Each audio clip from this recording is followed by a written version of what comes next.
Today is October 23rd. It's 3 p.m. and we are in the Senate chamber of the Kansas State House in Topeka.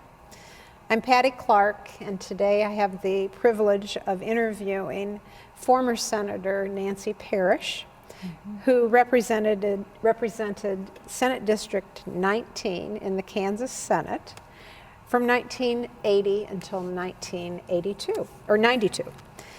I will be conducting the interview on behalf of the Kansas Oral History Project, Incorporated, a nonprofit corporation created for the purpose of interviewing former legislators, particularly those who served from the years of 1960 to the year 2000. These interviews will be made accessible to researchers and to educators. The interviews are funded in part by a grant from the Kansas Humanities Council. The audio and video equipment is being operated by David Heineman. Nancy is originally from Cedarville, Kansas in Chautauqua County. That's true. Southeast, south central part of the state. She received her bachelor's from Kansas State University, her master's in special education from KU, and her law degree from Washburn University. After her service in the Kansas Senate, Nancy was appointed as Secretary of the Kansas Department of Revenue, serving there from 1992 until 1994. And then Governor Finney appointed her as judge for the 3rd Judicial District in Shawnee County. She has served as Chief Justice of that court from 2005 to 2013. While in the Senate, Nancy served on a variety of committees. I reviewed this, and there is a wide variety. Those included Ways and Means, Education, the Judiciary, Assessment, and Taxation. So, Nancy, first, let's talk a little bit about, you came to the Kansas Senate filling your husband's seat. That's and correct. Your husband was a Democratic icon all unto himself. Talk a little bit about that transition and how you then established your own identity as a Kansas senator. Well, I'm not sure I fell into that immediately because I think it takes a little bit of time, and certainly I was one of 2 women out of the body of 40 people. The other woman was Senator Jan Myers, who was wonderful and been there for a while, but was certainly had been, I don't know how many years she'd been in the Senate, but she was chair of a committee, and she was very well established, very well respected.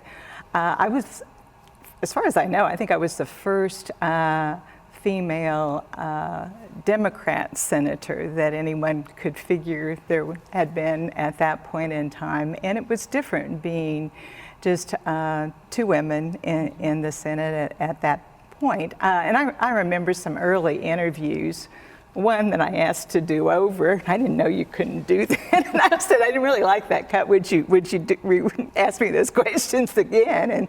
And they did. It was, fun. And I don't know that I felt like I was a full-fledged senator just initially. In fact, I went to law school while I was in the Senate. Timing was not, I guess, my forte. I served the session of 1980, and that was the one that was fulfilling the end of my husband Jim's term. And then I ran for Senate on my own at that point, and a real credible candidate, Colonel Bill Albert, and he had been a former director of the KBI and former superintendent of the Highway Patrol. So he was quite formidable. Formidable, except that I have a real good Democratic district, and so that certainly helped. And I worked. I went door to door, but that was not new to me because I had done an awfully lot of door to door for Jim when he ran for the House, and then again for the Senate, and even before that, the cousin that was in the legislature from Chautauqua County, and so I had done some door to door for him. So that wasn't new, but I decided after I won the election, served the 1981 session of the legislature, that I would go to law school. I had previously, as you mentioned, been a teacher. I was teaching out at the state hospital kids that were emotionally disturbed. And I really, I think, wanted to build some credentials. And at that time, there were a number of attorneys in the Senate, unlike now. But at that point in time, we had a lot of great senators, and they had law degrees. So I thought, well, I'll go to law school. It wasn't until later that I learned that maybe some of my background teaching emotionally disturbed kids might serve me well dealing with members of the legislature. but I thought going to law school would be good. And my husband and I we had a foster child at that time, which we later adopted, but we were looking to have a child, and we were notified that there was a baby available to adopt. So 2 days after I start law school, we have a brand new baby that we are in the process of adopting. And so my baby, who is almost 40 now, went with me through law school and as I was in the Senate. So that, I guess, it took a while to feel like I was really part of the body. I was in awe. Norman Garr was majority leader my first session. He fell out of favor after that. But in the 1980 session, he was majority leader. And I was fascinated because we would have the calendar, which you would assume would be the order of the bills that were going to come up on that particular day. Not so with Norman Garr. He had set the order on the calendar because he was the majority leader, but he had certain things that had to be passed before he would let other things come up before the Senate. And it was always kind of interesting to watch both the dynamics and I think the strategy that Norman had at that time. Plus he was a really bright guy. And I remember a high point when I was, my first session, the interest rates were double digit then. I mean, this is in the 80s, early 80s, and I was trying to, I think, attach an amendment regarding the usury rate, and I got to debate Norman on the floor of the Senate. Of course, I lost. I mean, and I don't even know exactly what the substance of the amendment was, but I just felt, maybe I'm kind of a big girl. I was only 30. I mean, it was 31, I think, at the time. So I did feel, certainly intimidated at times by the process, learning the process, and the fact that there were people that were very smart and very educated. Was there a mentor or two that helped you with that process education that you could turn to? Well, Jim was available some, though he was working out of Dallas during some of that time, and so because he went with Brock Hotel Corporation to work down in their new office down in Dallas, so he wasn't around. And I don't know that I can point to anyone that necessarily, Ruth Wilkin might be as close as anyone because she was in the House of Representatives at that time, and not that I sought her out. I should have sought her out more, but I do remember, from time to time, I think I talked with her about various issues. And my office was particularly lovely. It looked like it was the storage cabinet for the concession stand because I had the lowest seniority, and at that time, and perhaps it's still this way, the new people get the worst offices. So I was right across from the concession stand. I don't think it's an office now, but that's where my office was. So you were very, very active in education issues and school finance, and you worked very closely with Senator Joe Harder. Yes, Talk I about did. that collaboration, talk about the outcomes of that collaboration, lessons learned from that collaboration. I very much respected and admired Joe Harder. I thought a lot of him, as I did with other members that were on our conference committee when we would have an education conference committee. He was a kind person. I never felt like he was treating me any differently than any of the other members of the Senate. I think he worked very collaboratively with other people, and certainly that's an important lesson to learn. Contrast that with more recent school finance debates. What are the takeaways? Well, I don't know that I had success when I was on behalf of my caucus a lot of times, trying to add money to school finance. I don't know that I had any more successes because I admired and respected Senator Harder. But yet, I don't think that there was, certainly at that time there was no animosity. I think people really were fairly friendly to one another. And if there were problems, I may have been oblivious to them because I wasn't aware of those issues. Here, looking from the outside, because I'm not on the inside anymore, it does seem like there is just the lack of that friendship and camaraderie and just the respect for one another, and that issues seem to divide people in such a way that they just can't even get along. And I don't know, maybe that's just what we see on the news or what we think it's like, but certainly I felt that we, there were ways, you kind of knew how certain things you were going to do were going to turn out, what the votes are going to be, and there were party line votes then. I mean, that's no different. Okay. But every now and then there were some times that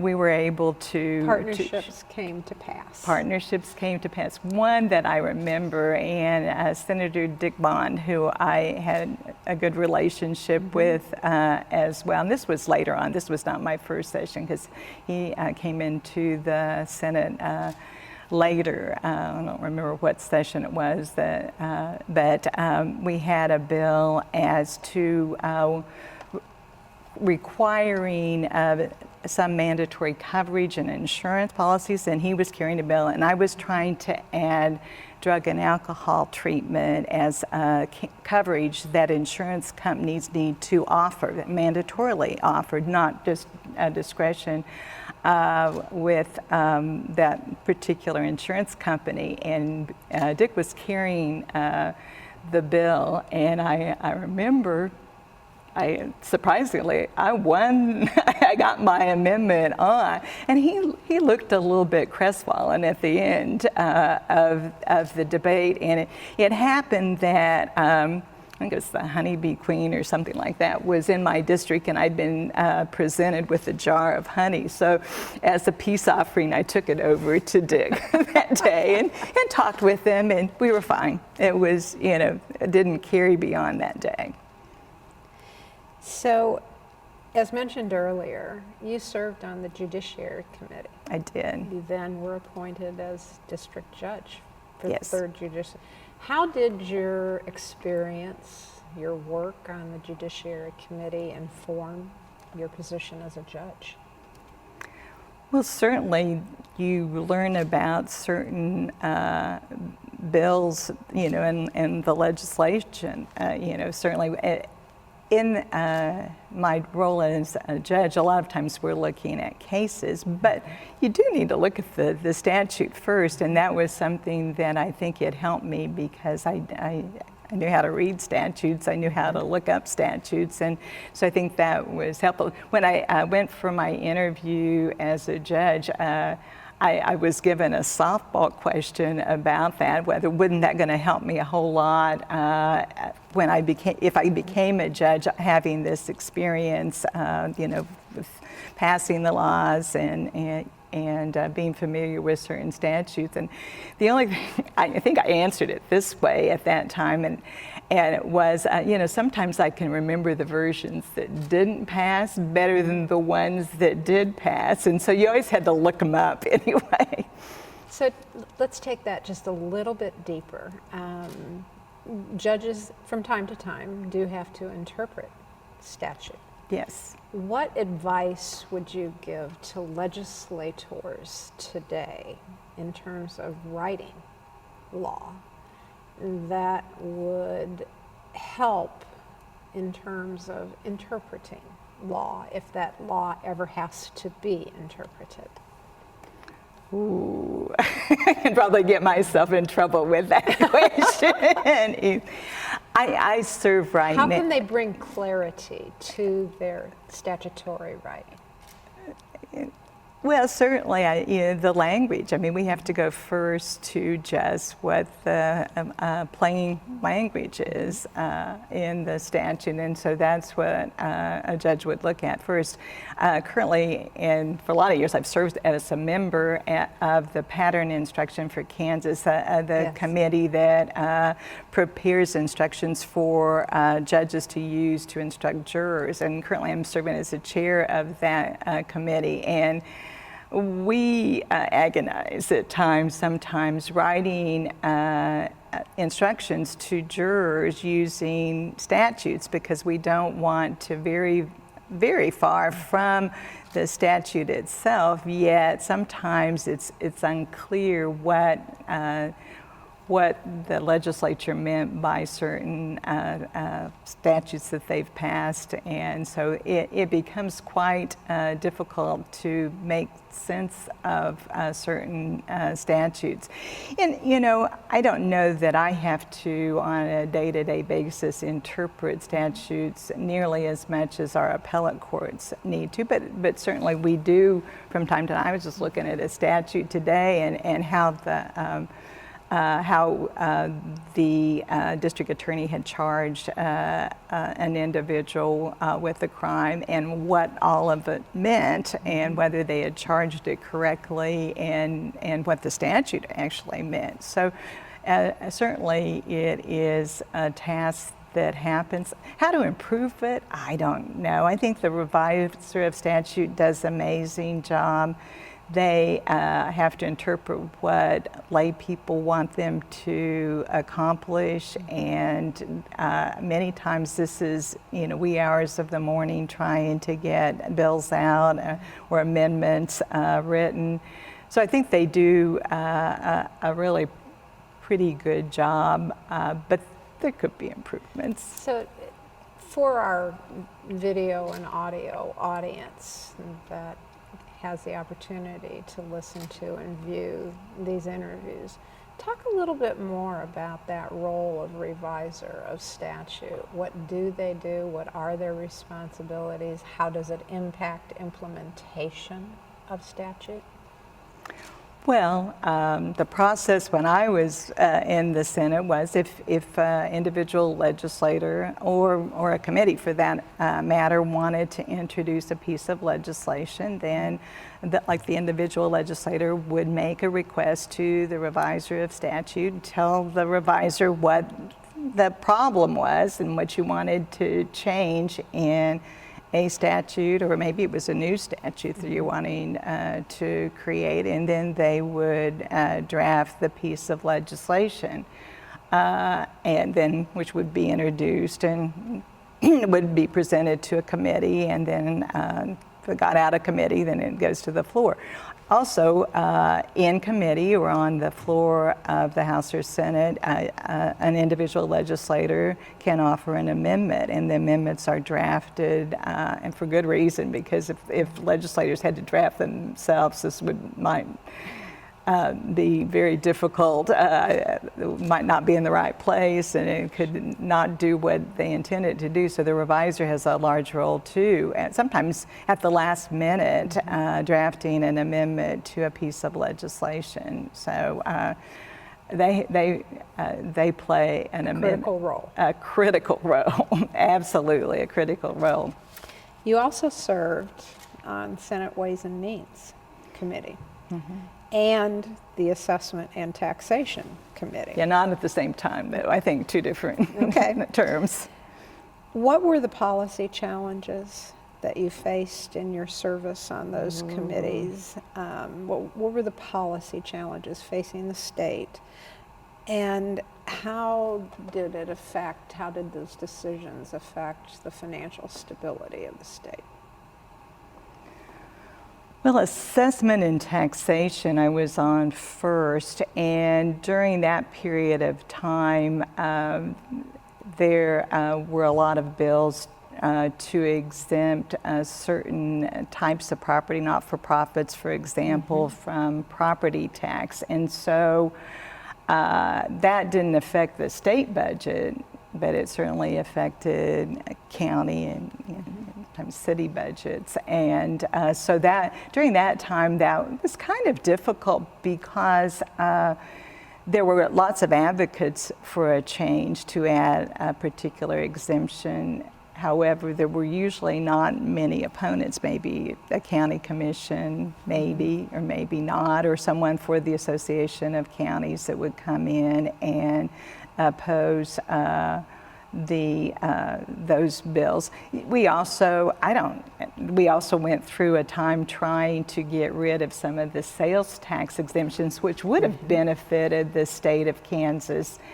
And I remember a bill when Governor Finney was governor, where it started out with really getting rid of all the exemptions, and one by one, or maybe some of them were bulked, they were taken out of the bill, and by the time they were all taken out of the bill didn't raise any money whatsoever. So I think that was certainly was a problem.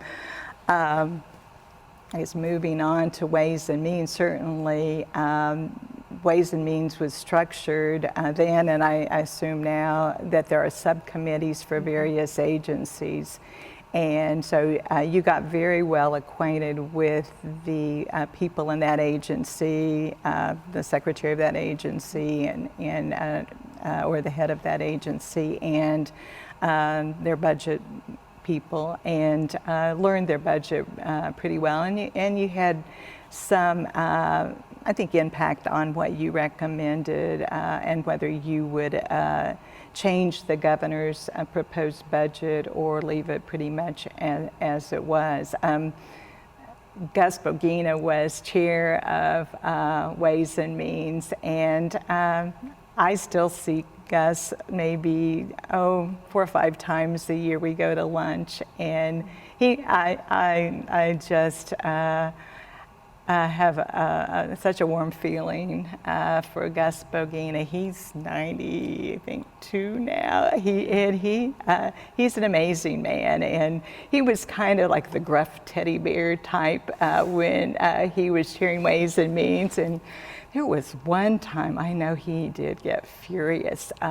He had left the room for a while, and I think Winter was vice chair of Ways and Means, and we went ahead and did something to a bill that he had not planned for us to do and was not happy with it. I thought he was going to take all of our heads off. He was really not very happy about it. But I've got to say, he got over it, and we've been very good friends for a lot of years. He married Nancy, who had worked as the administrative executive secretary, administrative assistant for first Jack Steiniger and then later for Michael Johnston. And so she was a Democrat, and then she marries Gus and stuff, but there was confidentiality. We always heard about that whatever she knew, she wasn't sharing with Gus when Gus was still in the legislature. Nancy was still working at that time for Michael Johnston.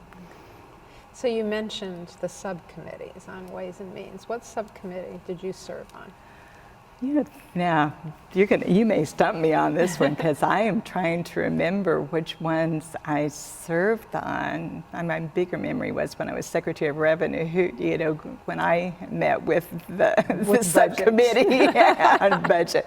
And I'm trying to remember what, I'd have to look back. I don't have strong memories about that. We had meetings with them, but I don't recall.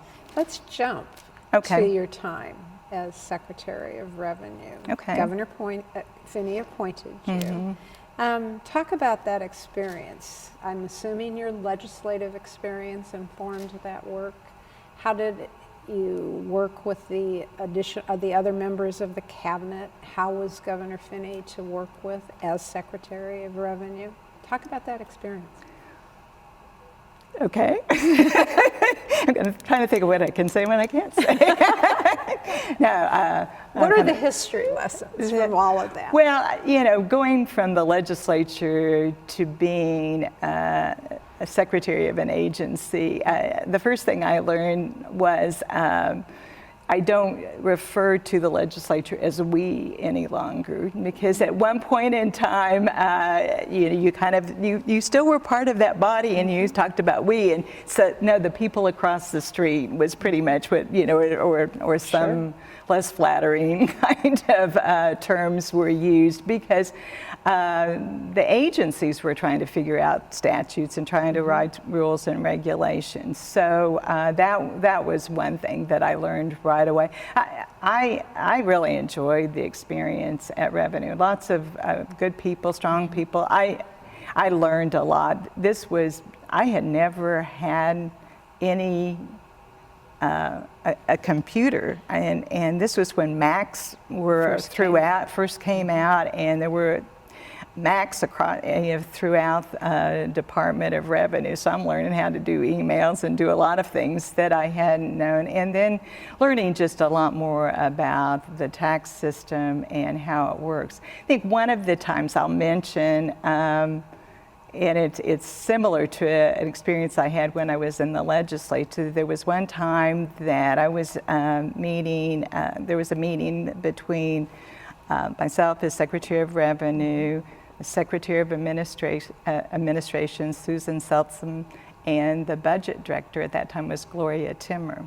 Okay. 3 women, and we all marveled at the fact that there were 3 women in these positions, and we were, as far as we knew, the first women that had served in those 3 positions. And so, and we were talking together, and high-level stuff. This was not your everyday kind of conversation. And I mentioned it was similar to an experience that former Representative and former Secretary of Revenue Joan Wagner would remember, when there was a committee meeting that a group of us had, and I think it was about children's issues. I don't know whether it was the Corporation for Change or some issues regarding children, and we couldn't find a place to meet, and we realized, well, all of us were women, and so we met in the women's restroom. I'm not sure whether we violated the open meetings law at that point in time or not, and Joan may have more memories about that she could to fill in some of the details, but it felt a little bit like that when I was at Revenue, when Gloria and Susan and I met, and so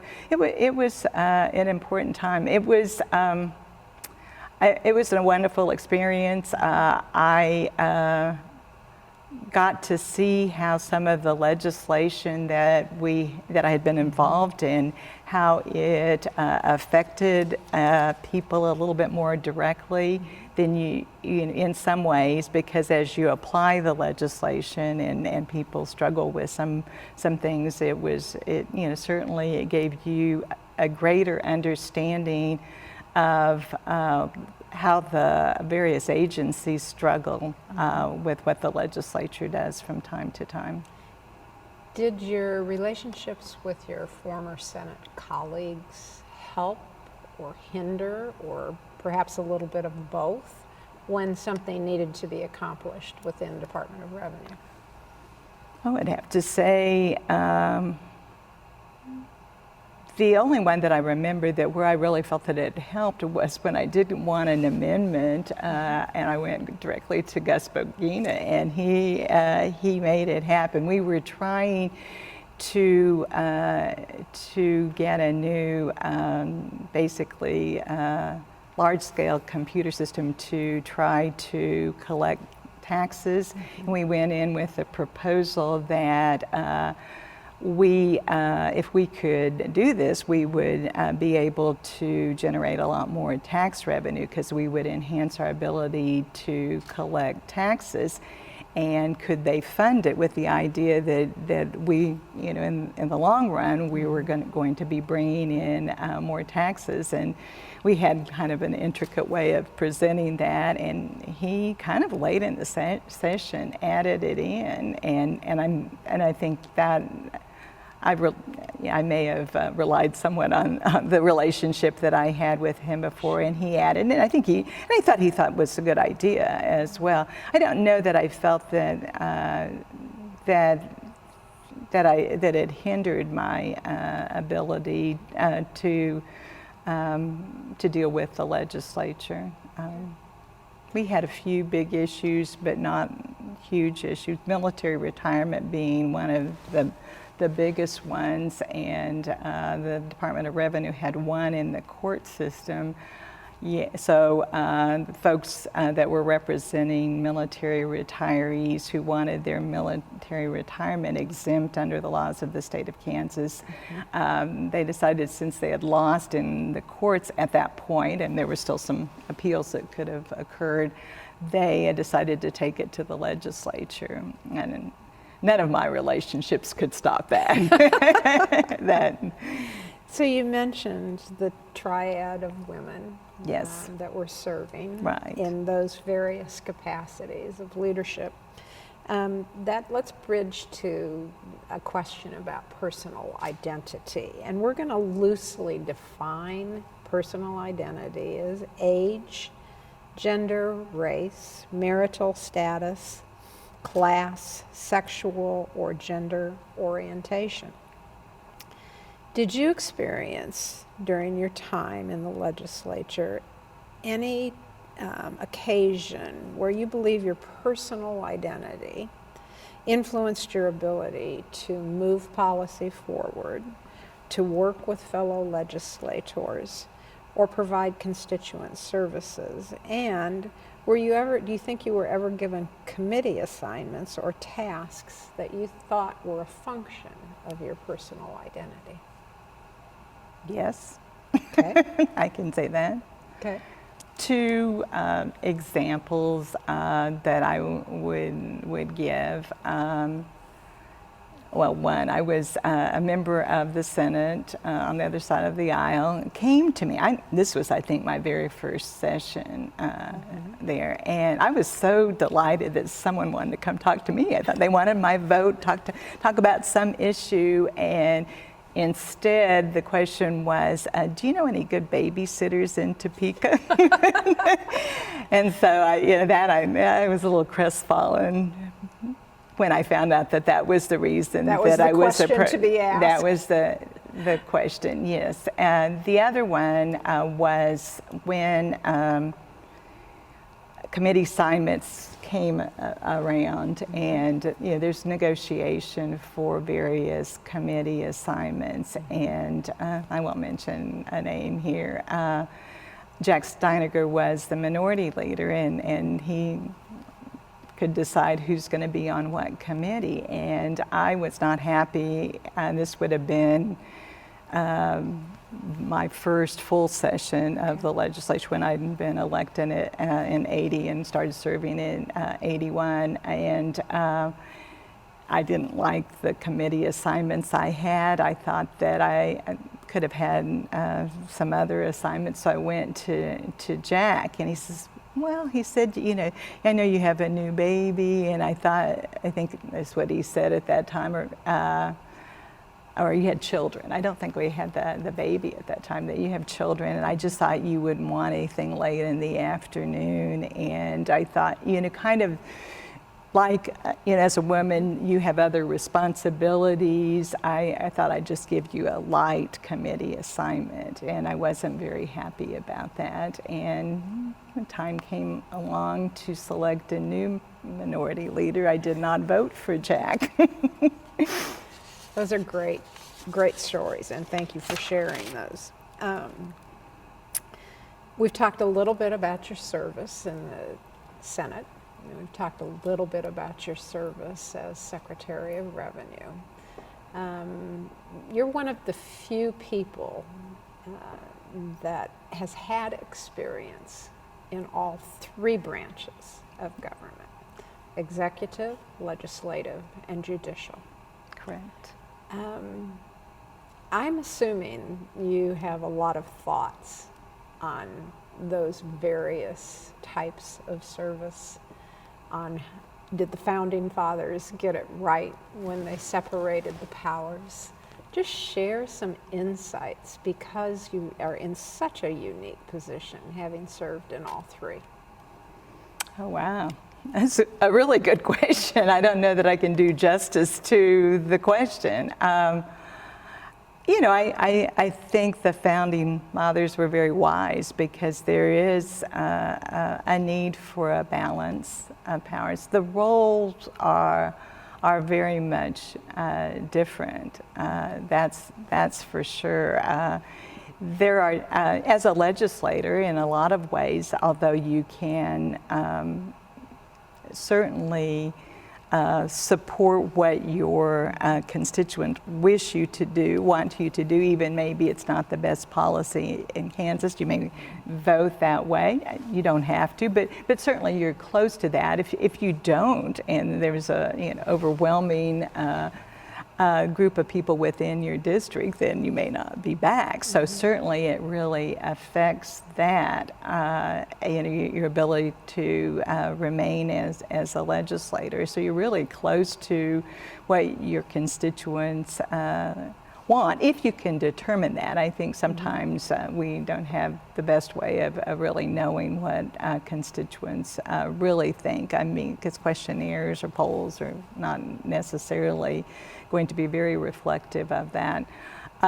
Being revenue was kind of different. It was really a business. I mean, it was a different experience, and one I very much enjoyed. Being a judge, certainly we have to a lot of times make decisions that if you just had to do it based on your feelings about what's happening, you might make a different decision, but we have to follow the law. So you get constrained by what the law is. You're applying the facts to the law, and so it's a real different situation, but one that's necessary. And many times judges can end up irritating and angering a lot of people because of different decisions that are made. And there is some discretion. It's not totally driven by the law, but I do think it is a very good balance. Does it get skewed from time to time? I don't know. Yeah. I'm sure it does. You know. So, looking back, what helped you as Secretary of Revenue from lessons learned as a legislator? And what helped you as a district judge, having been an agency head and a legislator? Okay. Well, first, revenue, I think, certainly relationships with people in the legislature and understanding how legislation gets passed. And I mean, some of the legislation that gets passed, not all of it's named by a person, but sometimes you have memories of why that particular piece of legislation was passed. You could put a name on it, so-and-so's constituent from Wyandotte County, for example, had wanted it, and you have these strong memories of why the legislation was introduced and passed.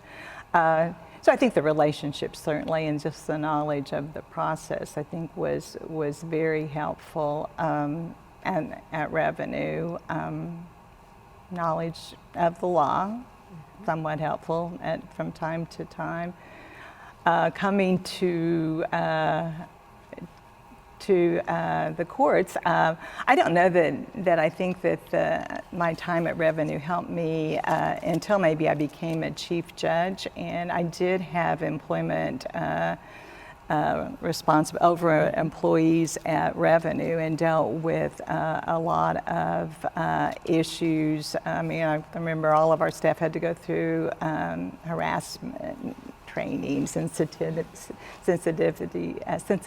training, and just other things that came up, because there's a lot of employee issues. I had some of those same employee issues when I was chief judge at the court, and so definitely, had I not had that experience, I would have been floundering, I think, because it was a good learning ground, and I did learn a lot of things, learning to work with people and to trust the people that work for you, because we had good staff at the court, and I had a good court administrator, two different ones, and both of them were excellent. And so that, I think I learned that at Revenue too, because in the Senate, I mean, you had your secretary. I didn't have staff. I wasn't a committee chair. I know, and I wasn't in the leadership, except in a minor way. But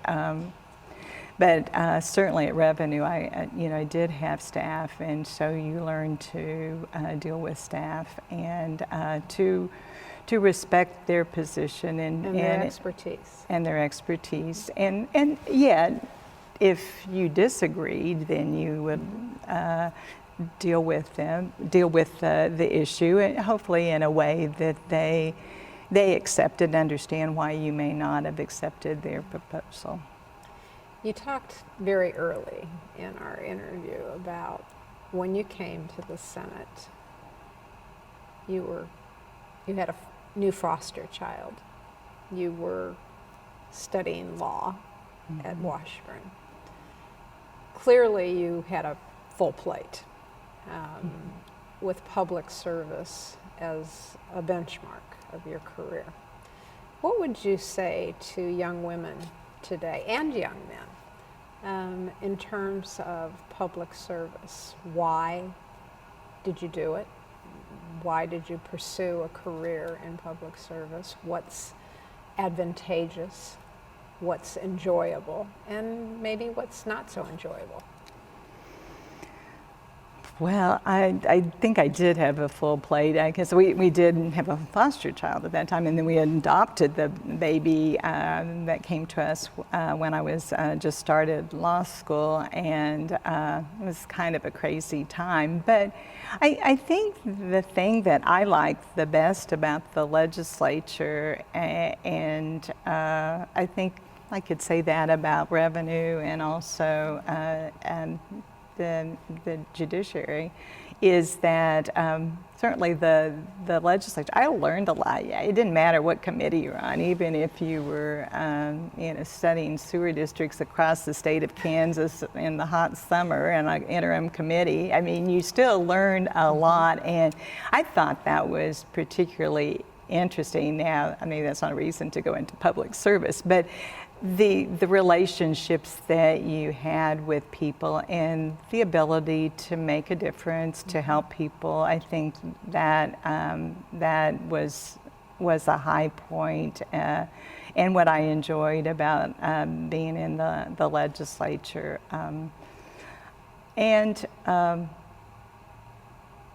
Being, at Revenue, I was only there for 2 years. So maybe speaking more as a judge, there are some things that you can do that are helpful to people that you do feel good about, and to helping people understand the process, understanding why you make the decision that you make, and make what is sometimes a very foreign kind of experience for a lot of people, because a lot of people don't go to court other than maybe being on jury duty, and it's a stressful time for a lot of people. And to the way, in any way that you can alleviate some of that fear and help people to understand the process and feel more comfortable with it, I think that gives me a sense of I think, purpose.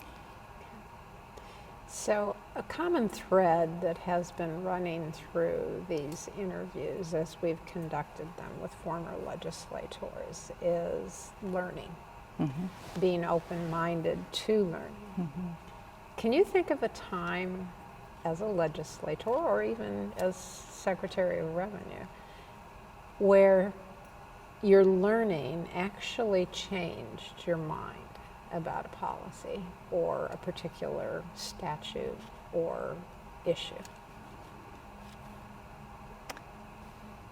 I'm sure it has. I think, some of my positions, I'm sure, have changed over the years. I'm trying to think of a good example of that.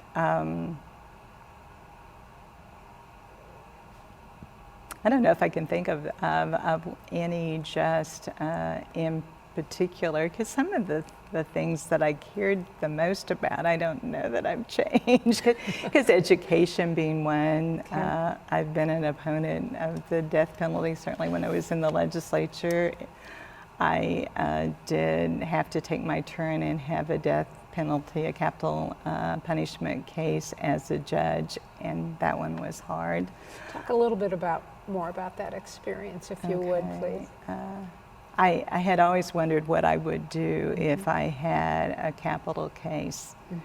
And for the longest time, it was like the lottery. I kind of, or the draft, I guess it was. Sure. I was avoiding it. I was able to not have a case, and then it was my turn to take a case, and it was a capital case. A young man that had shot a law enforcement officer, and that's one of the clear. The law's clear. Yeah, I knew that it would go. It was charged as a capital case, however, it ended up I didn't have to make the tough decision of sentencing someone to death. And in the way that our system is in Kansas, it would certainly have, had it gone to a jury, and it didn't go to a jury because the young man pled to a life sentence. And so we didn't even have a trial, but had there been a trial, if he had been found guilty, then the jury would have had to decide whether it'd be life imprisonment or death, and that didn't happen. And had they decided death, then the court would have had to, made a decision whether you're going to go along with the jury's decision. And we have not had, since I've been in Shawnee County, I don't think we've had anybody sentenced to death. But that would have been a very hard one, because there are certain things that you hold as very important to you. I was probably looked at more of a pro-choice legislator. One of the cases I had when I was first on the bench. The only one that would have ever really had any issue dealing with abortion was an abortion clinic in Topeka. This is years ago, lots of years ago, and this was basically an eviction case because the group that had the abortion clinic allegedly, the landlord said that they had not asked to renew their release in a timely fashion. So it was a legal issue, and it came before me. It was moderately litigated, I would have to say, but I ended up agreeing with the landlord. I mean, it was not something that didn't end up being about abortion, but yet it was a little tough. I don't think we've had any clinics in Topeka since that time. So you were also quite involved in education. Yes. The work of education committee, school finance. We keep coming back to school finance time and again. What advice would you give to legislators to help address school finance and education? Not necessarily once and for all, because I'm not sure that that's possible, but to get past some of the continual divisiveness about it. I'm not sure, because it's so closely related to how you fund it. I mean, education would be easy. I mean, if you just didn't have to worry about the funding aspect, and so that's the hard one, and how you're going to fund it, whether it's property tax, general fund money, how are you going to be funding it? And certainly I was part of the conference committee in 1992 when we had a tough time getting the school finance bill passed, and certainly there was a combination of issues of property tax, sales tax, and income tax, and I think as tax issues are just seem to be, I think, and they still are, fairly divisive, because it's, I think people think it's fair tax is something that they don't have to pay and somebody else may have to pay, and there are a lot of good people. I don't think that's true of everyone, but I think that, certainly it becomes somewhat divisive, and that gets closely tied to economic development and economics for businesses, and so and there have, I think, been fairly traditionally a split between Democrats and Republicans sometimes on how that's viewed. Talk about that conference committee. Who were the other conferees besides you? Oh, I'm going to need some help on that too. I mean, certainly. Remember what you can. Yeah, I don't know that I can remember, because it seems like we had a super conference committee where we had the tax conferees as well as the conferees from the education committees, and so it was a supersized one, not just six. Not just six. Yes, if I'm remembering correctly, I should have done some homework before I came here to talk about this, but I believe Joan Wagner was on it, and certainly Joe Harder, Rick Bowden. I'm trying to remember others. What were your takeaways from that experience in terms of building to a consensus and a decision that was palatable to move through the entire body?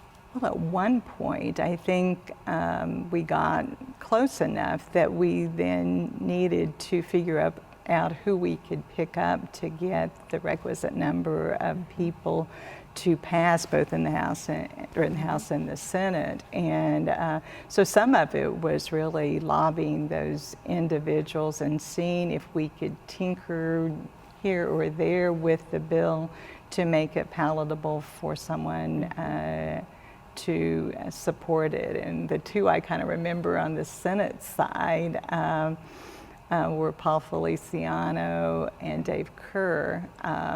As far as, and I think Dave ultimately voted for it. I think Paul did. But I remember, visiting with them and the folks that were not supporting it, but you felt like if you just maybe changed a little bit here or there. I don't know how many times we came back, 5, 6, something. It was a number of times I don't take credit for it all, but there was a willingness to continue to work and to come back again and again. We didn't give up, and I think that was really important. It was an interesting time. I mean, even before that, Judge Bullock, who later became my colleague in the 3rd Judicial District. I mean, he had the case, and I think this was prior to the session, that he convened basically a settlement conference over at the Supreme Court, and we all sat around and I think he kind of held court over there to a certain extent. Literally and figuratively. Yes, I don't remember all the details about that, but it was a significant time, and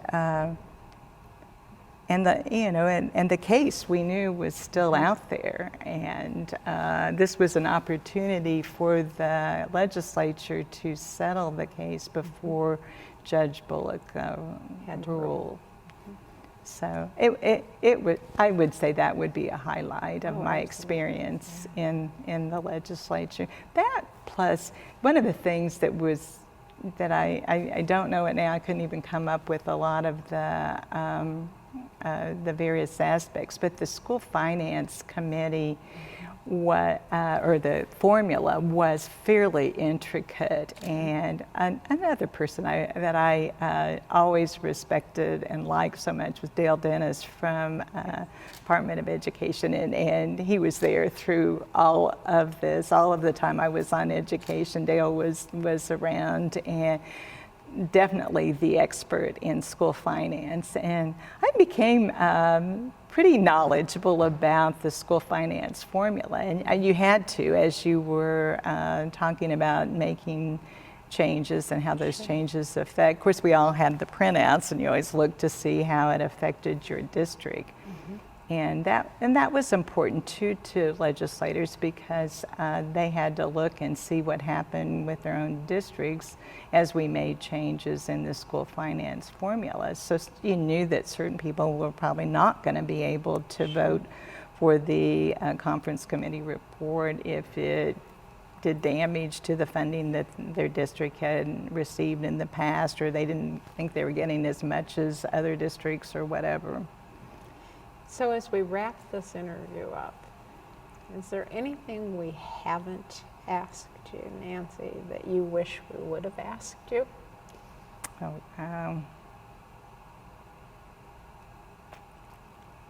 don't know. I can't think of anything. Is there anything you want to share with the audience, reflective of your time in public service? Well, I think that the experiences I had as a member of the legislature are some of the most cherished experiences that I've had in my life. I really learned a lot. Certainly made a lot of friends, and just I have a fondness for the process, and I guess it really concerns me and pains me as to what I think I see from the news right now, not only here in the state of Kansas, but also in Congress. And so, because I love the process, and I think generally it works. Because I always thought, during the session, it was sometimes like the sky is falling, this is going to happen, this bill's been introduced, and all of a sudden, horrible things can happen. By the end of the session, the worst didn't happen. Maybe the good things that you wanted to happen didn't quite happen either, but you felt like that there was, some fairness in the process. I think we've gotten away from it somewhat with just I think they may be calling them omnibus bills, where everything, all the judiciary bills all go into one bill, rather than letting various issues stand and fall on their own. And I don't like that change. It seems like a lot of things get added that have only been approved by one house, and anyone that's been here and you're approving conference committee reports, you don't have the full bill, you've got pieces of paper that don't even make any sense unless you go back and look at the statute or the bill. And people probably, I would guess, don't know what they're voting on a lot of times when they hadn't actually seen the bill that just got approved by one house and got added into the conference committee report. So that, plus just the relationships between legislators, it concerns me that there's not the camaraderie that I had the opportunity of experiencing. Well, thank you for joining us this afternoon. Thank you for all your reflections and your insights and your stories. They've been illuminating, and we appreciate the time that you gave us today, and look forward to sharing all of those reflections and insights with the viewers and the listeners going forward. Thank you for being a part of this project. Well, thank you for asking me. I've enjoyed it. It's a lot, it's a little intimidating, but Patty, you made it very easy. I appreciate it. I'm glad. Thank you for joining us. Thank you.